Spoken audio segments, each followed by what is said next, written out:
Assalamu alaikum. Welcome to Ali's Learner Academy. Today we discuss about Dalton's atomic theory. Here we have John Dalton was an English scientist who is well known for his work in the development of atomic theory.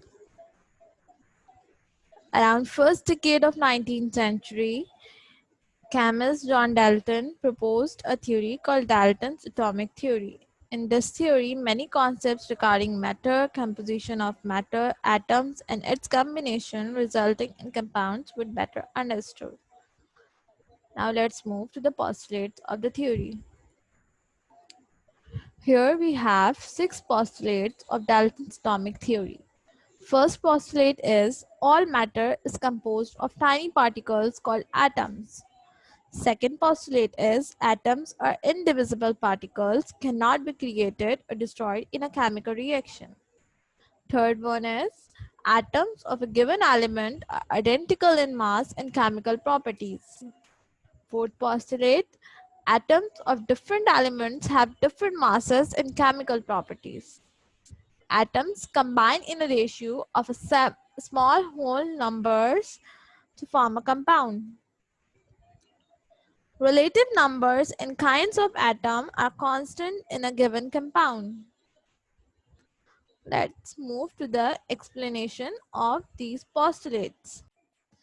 So as our first postulate is, all matter is composed of very tiny particles called atoms, and all matter, whether an element, a compound, or a mixture, is made up of very tiny particle called that atom. All atoms cannot be divided or created in a chemical reaction. Atoms are the fundamental units. Dividing them further is not possible in a chemical reaction. Atoms combine to form a new compound, but no new atom is created or destroyed. The third postulate is atoms of a given element are identical in mass and chemical properties. If we take an example of sulfur and oxygen, if oxygen has mass 16 and sulfur has mass 32, so sulfur is always heavier than oxygen and oxygen is always lighter than sulfur.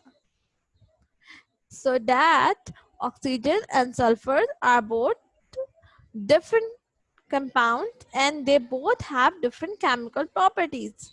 But atoms of a given element are identical in mass and chemical properties if there are oxygen atom with oxygen atom. So both oxygen atoms have mass 16. They both have this oxygen and this oxygen atom. These both oxygen atoms have same mass and same chemical properties. But according to the fourth postulate of Dalton's atomic theory, different elements have different masses and size and different in chemical properties.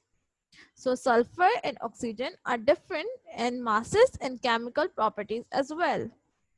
The fifth postulate is atoms combine in a ratio of a small whole number to form compounds. Let's take an example of any compound like carbon monoxide.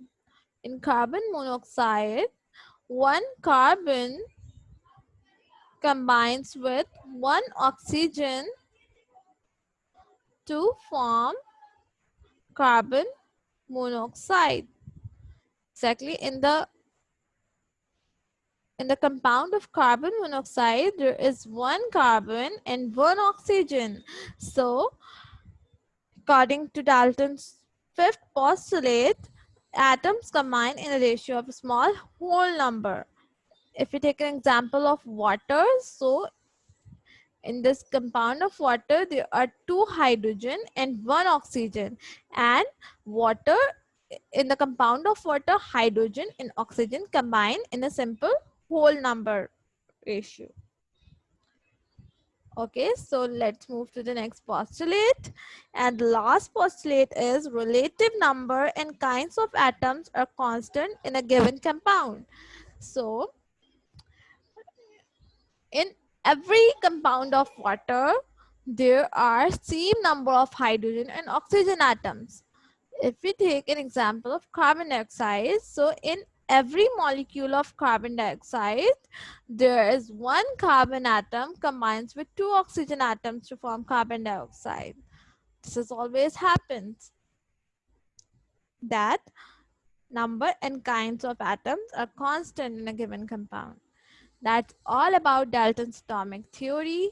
We have learned all the six postulates of Dalton's atomic theory, and thanks for watching my video. In our next video, we will discuss another theories regarding atoms.